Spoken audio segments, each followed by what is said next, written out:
when they are delivered at scale, it's going to have an impact on the world at a scale that no one understands yet. Eric Schmidt, the former CEO of Google, just did an interview at Stanford where he talked about a lot of controversial stuff. Initially, the interview was uploaded on Stanford's YouTube channel, but a couple days later, the interview was taken down from YouTube and everywhere else. But today, I was somehow able to access the interview video after spending multiple hours. So let's watch it together and dissect some important parts of the interview. In the next year, you're going to see very large context windows, agents, and text to action.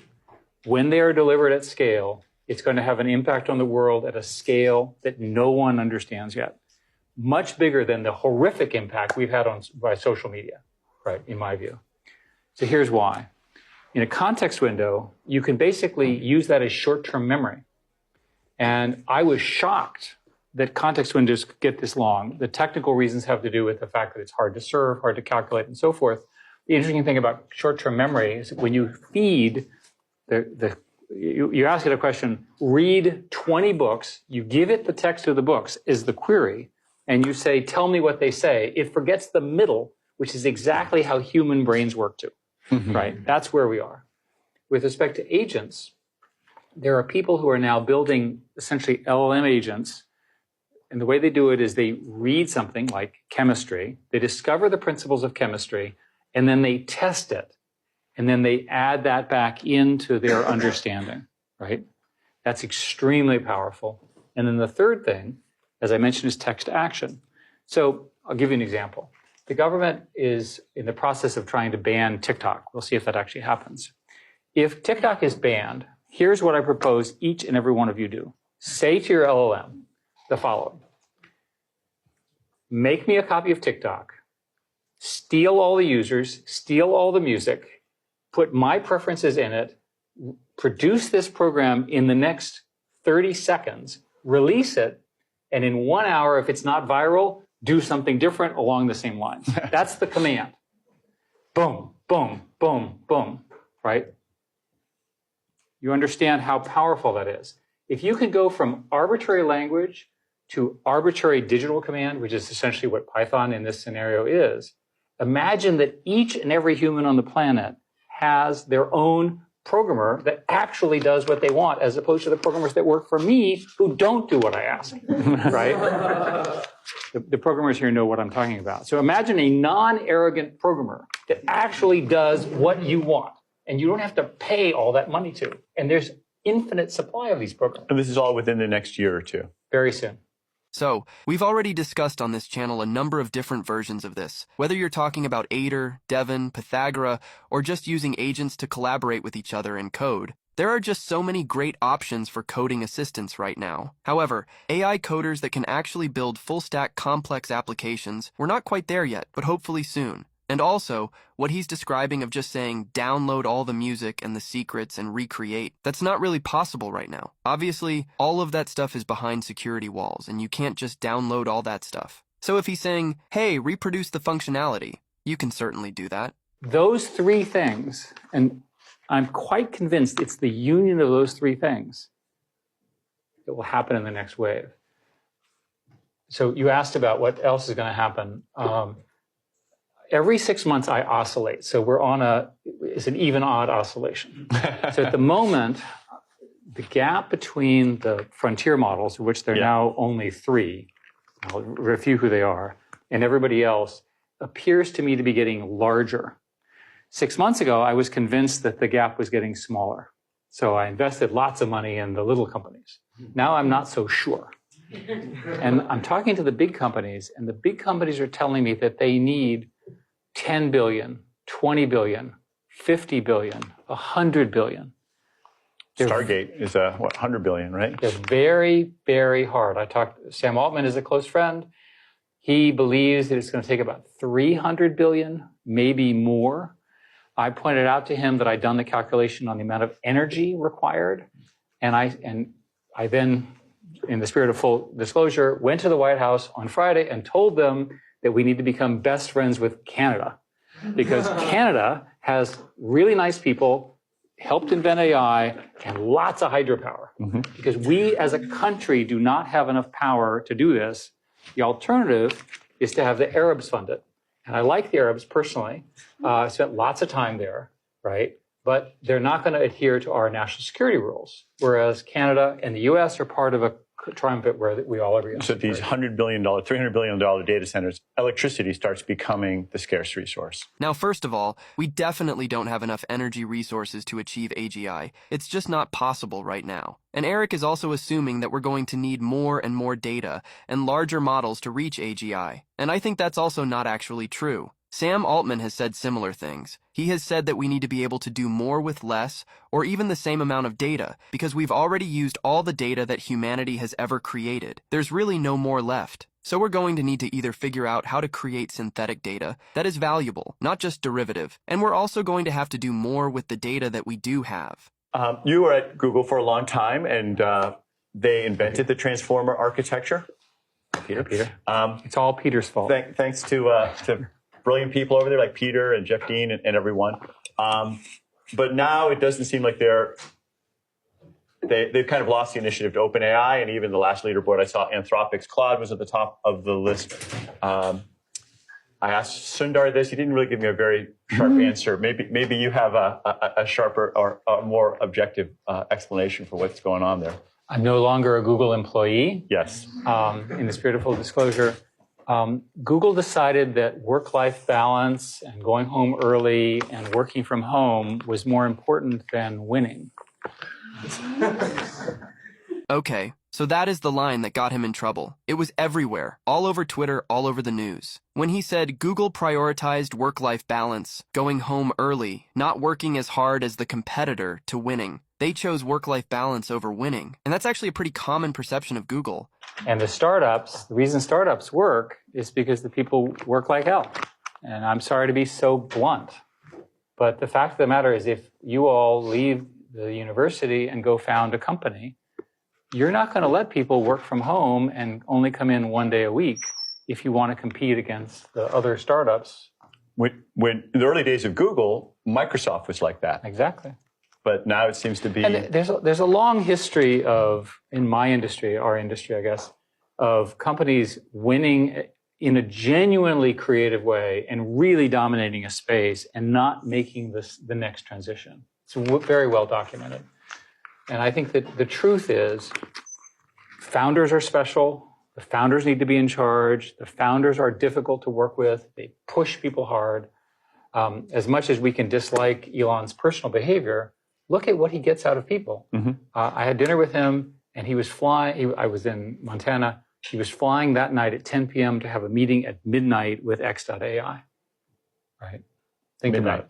I was in Taiwan, different country, different culture, and they said that, and this is TSMC, who I'm very impressed with, and they have a rule that the starting PhDs coming out of they're good physicists, work in the factory on the basement floor. Now, can you imagine getting American physicists to do that? The PhDs? Highly unlikely. Different work ethic. And the problem here, the reason I'm being so harsh about work is that these are systems which have network effects. So time matters a lot. And in most businesses, time doesn't matter that much, right? You have lots of time. You know, Coke and Pepsi will still be around, and the fight between Coke and Pepsi will continue to go along, and it's all glacial, right? When I dealt with telcos, the typical telco deal would take 18 months to sign, right? There's no reason to take 18 months to do anything. Get it done. It's just, we're in a period of maximum growth, maximum gain. So here he was asked about competition with China's AI and AGI, and that's his answer. We're ahead, we need to stay ahead, and we need money. AI is going to play a role or competition with China as well. So I was the chairman of an AI commission that sort of looked at this very carefully. And you can read it. It's about 752 pages. And I'll just summarize it by saying, we're ahead, we need to stay ahead, and we need lots of money to do so. Our customers were the Senate and the House. And out of that came the CHIPS Act and a lot of other stuff like that. A rough scenario is that if you assume the frontier models drive forward and a few of the open source models, it's likely that a very small number of companies can play this game. Countries, excuse me. What are those countries, or who are they? countries with a lot of money and a lot of talent, strong educational systems, and a willingness to win. The US is one of them. China's another one. How many others are there? Are there any others? I don't know, maybe. But certainly in your lifetimes, the battle between the US and China for knowledge supremacy is going to be the big fight, right? So the US government banned essentially the NVIDIA chips, although they weren't allowed to say that was what they were doing, but they actually did that into China. They have about a 10-year chip advantage. We have a roughly 10-year chip advantage in terms of sub-DUV, that is sub-5 nanometer. 10 years, that long? Roughly 10 years. Wow. And so you're going to have, so an example would be, today we're a couple of years ahead of China. My guess is we'll get a few more years ahead of China, and the Chinese are whopping mad about this. It's like hugely upset about it. Well, let's talk about a real war that's going on. I know that something you've been very involved in is the Ukraine war, and in particular, I don't know how much you can talk about White Stork and your goal of having $500 drones destroy $5 million tanks. So how's that changing warfare? So I worked for the Secretary of Defense for 7 years and tried to change the way we run our military. I'm not a particularly big fan of the military, but it's very expensive, and I wanted to see if I could be helpful. And I think, in my view, I largely failed. They gave me a medal, so they must give medals to failure or whatever. But my self-criticism was nothing has really changed. And the system in America is not going to lead to real innovation. So watching the Russians use tanks to destroy apartment buildings with little old ladies and kids just drove me crazy. So I decided to work on a company with your friend, Sebastian Thrun, and as a former faculty member here, and a whole bunch of Stanford people. And the idea basically is to do two things. Use AI in complicated, powerful ways for these essentially robotic war. And the second one is to lower the cost of the robots. Now you sit there and you go, why would a good liberal like me do that? And the answer is that the whole theory of armies is tanks, artillery, and mortar, and we can eliminate all of them. So here what he's talking about is that Ukraine has been able to create really cheap and simple drones. By spending just a couple $100s, Ukraine is creating 3D printed drones. They carry a bomb, drop it on $1 million tank, and they've been able to do that over and over again. So there's this asymmetric warfare happening between drones and more traditional artillery. So there was an article that you and Henry Kissinger and Dan Huttenlocher wrote last year about the nature of knowledge and how it's evolving. I had a discussion the other night about this as well. So for most of history, humans sort of had a mystical understanding of the universe, and then there's the scientific revolution and the Enlightenment. And in your article, you argue that now these models are becoming so complicated and difficult to understand that we don't really know what's going on in them. I'll take a quote from Richard Feynman. He says, "What I cannot create, I do not understand." I saw this quote the other day. But now people are creating things they do not, that they can create, but they don't really understand what's inside of them. Is the nature of knowledge changing in a way? Are we going to have to start just taking the word for these models without them being able to explain it to us? The analogy I would offer is to teenagers. If you have a teenager, you know they're human, but you can't quite figure out what they're thinking. But somehow we've managed in society to adapt to the presence of teenagers, right? And they eventually grow out of it. And I'm just serious. So it's probably the case that we're going to have knowledge systems that we cannot fully characterize, but we understand their boundaries, right? We understand the limits of what they can do. And that's probably the best outcome we can get. Do you think we'll understand the limits? We'll get pretty good at it. He's referencing the way that large language models work, which is really essentially a black box. You put in a prompt, you get a response, but we don't know why certain nodes within the algorithm light up, and we don't know exactly how the answers come to be. It is really a black box. There's a lot of work being done right now trying to kind of unveil what is going on behind the curtain, but we just don't know. The consensus of my group that meets on every week is that eventually the way you'll do this, it's called so-called adversarial AI, is that there will actually be companies that you will hire and pay money to break your AI system. Like red team. So it'll be instead of human red teams, which is what they do today, you'll have whole companies and a whole industry of AI systems whose jobs are to break the existing AI systems and find their vulnerabilities, especially the knowledge that they have that we can't figure out. That makes sense to me. It's also a great project for you here at Stanford, because if you have a graduate student who has to figure out how to attack one of these large models and understand what it does, that is a great skill to build the next generation. So it makes sense to me that the two will travel together. All right, let's take some questions from the student. There's one right there in the back. Just say your name. Earlier you mentioned, and this is related to the comment right now, getting AI that actually does what you want. You just mentioned adversarial AI, and I'm wondering if you could elaborate on that more. So this seems to be, besides, obviously compute will increase and people get more performant models, but if getting them to do what you want issue seems largely unanswered in my view. Well, you have to assume that the current hallucination problems become less, right, as the technology gets better and so forth. I'm not suggesting it goes away. And then you also have to assume that there are tests for efficacy. So there has to be a way of knowing that the thing succeeded. So in the example that I gave of the TikTok competitor, and by the way, I was not arguing that you should illegally steal everybody's music. What you would do if you're a Silicon Valley entrepreneur, which hopefully all of you will be, is if it took off, then you'd hire a whole bunch of lawyers to go clean the mess up, right? But if nobody uses your product, it doesn't matter that you stole all the content. And do not quote me, right? Right? You're on camera. Yeah, that's right. But you see my point. In other words, Silicon Valley will run these tests and clean up the mess. And that's typically how those things are done. So my own view is that you'll see more and more performative systems with even better tests and eventually adversarial tests, and that'll keep it within a box. The technical term is called chain of thought reasoning, and people believe that in the next few years, you'll be able to generate 1,000 steps of chain of thought reasoning, right? Do this, do this. It's like building recipes, right? That the recipes, you can run the recipe and you can actually test that it produced the correct outcome. Now that was maybe not my exact understanding of chain of thought reasoning. My understanding of chain of thought reasoning, which I think is accurate, is when you break a problem down into its basic steps and you solve each step, allowing for progression into the next step. Not only it allows you to kind of replay the steps, it's more of how do you break problems down and then think through them step by step. The amounts of money being thrown around are mind-boggling.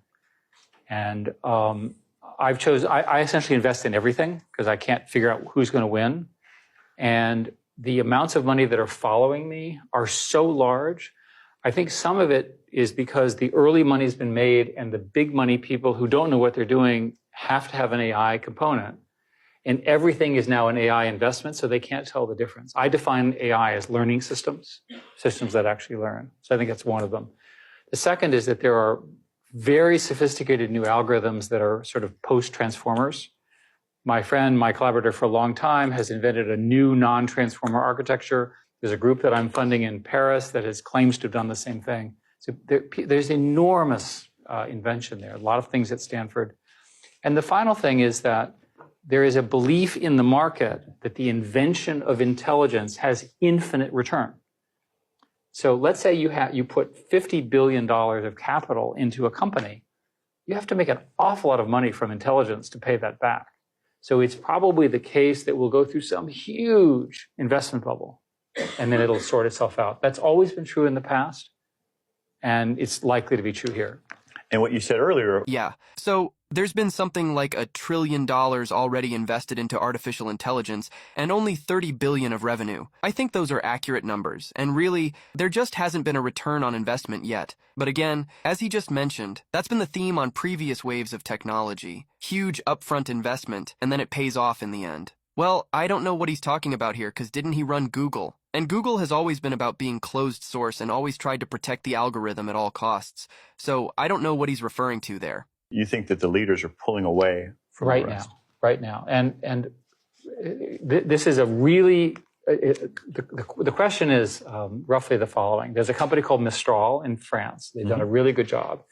And I'm obviously an investor. They have produced their second version. Their third model is likely to be closed because it's so expensive. They need revenue and they can't give their model away.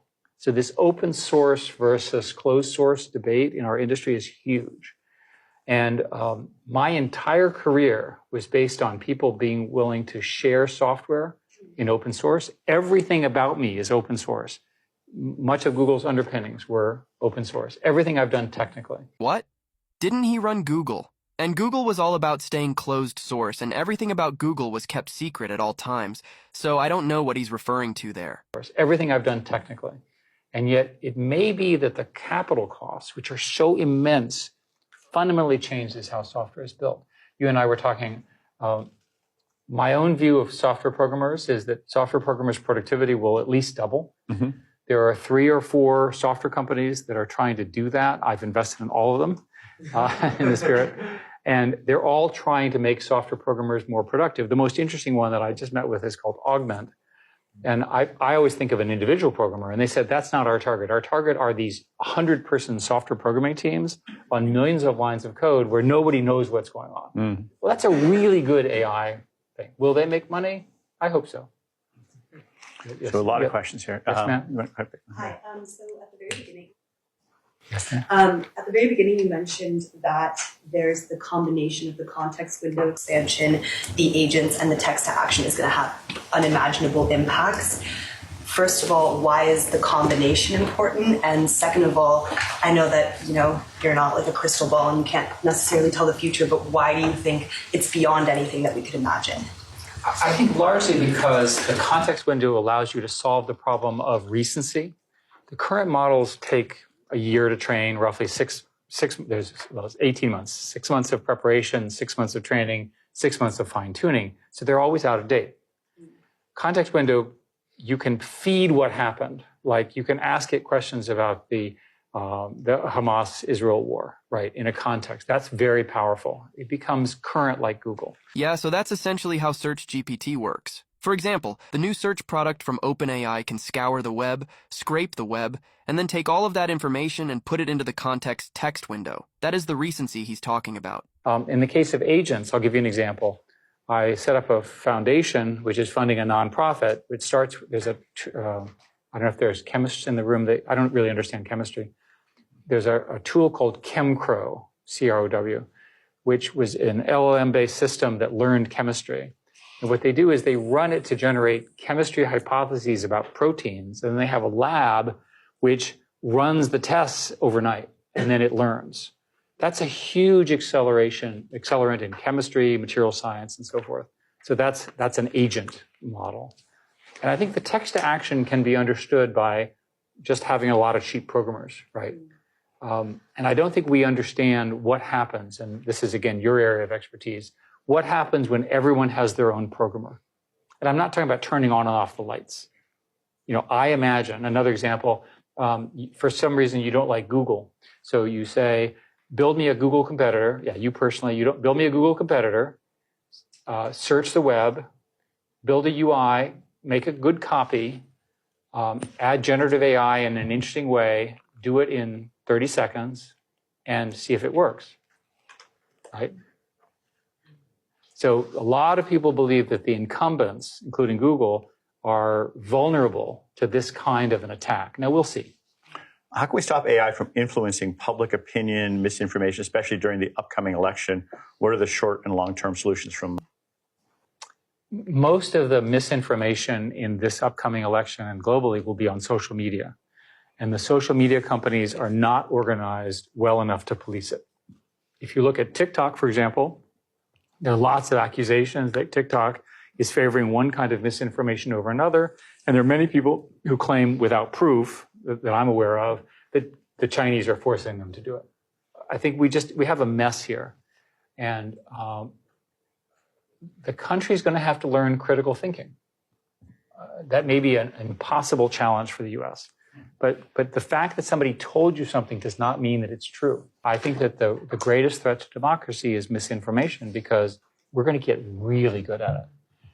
When I managed YouTube, the biggest problems we had on YouTube were that people would upload false videos and people would die as a result. And we had a no death policy. Shocking. Yeah, and also, it's not even about potentially making deep fakes or kind of misinformation. Just muddying the waters is enough to make the entire topic kind of untouchable. I'm really curious about the text to action and its impact on, for example, computer science education. I'm wondering what you have thoughts on like how CS education should transform to kind of meet the age. Well, I'm assuming that computer scientists as a group in undergraduate school will always have a programmer buddy with them. So when you learn your first for loop and so forth and so on, you'll have a tool that will be your natural partner. And that's how the teaching will go on. That the professor, he or she will talk about the concepts, but you'll engage with it that way. And that's my guess. Yes, ma'am, behind you. So here I have a slightly different view. I think in the long run, there probably isn't going to be the need for programmers. Eventually, the LLMs will become so sophisticated, they're writing their own kind of code. Maybe it gets to a point where we can't even read that code anymore. So there is this world in which it is not necessary to have programmers, researchers, or computer scientists. I'm not sure that's the way it's going to be, but there is a timeline in which that happens. The most interesting country is India, because the top AI people come from India to the US, and we should let India keep some of its top talent. Not all of them, but some of them. And they don't have the kind of training facilities and programs that we so richly have here. To me, India is the big swing state in that regard. China's lost. It's not going to come back. They're not going to change the regime as much as people wish them to do. Japan and Korea are clearly in our camp. Taiwan is a fantastic country whose software is terrible. So that's not going to work. Amazing hardware. And in the rest of the world, there are not a lot of other good choices that are big.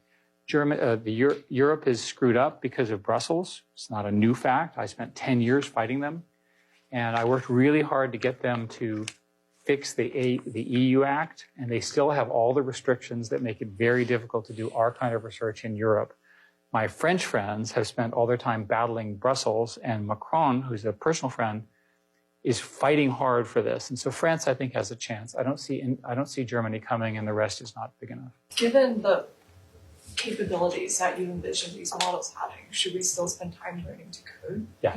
So here she asked, should we still learn to code? Because ultimately it's the old thing of why do you study English? If you can speak English, you get better at it, right? You really do need to understand how these systems work, and I feel very strongly. Yes, sir. So these were the most important parts of the interview. And with that being said, this is it for today's video. See you again next week with another video.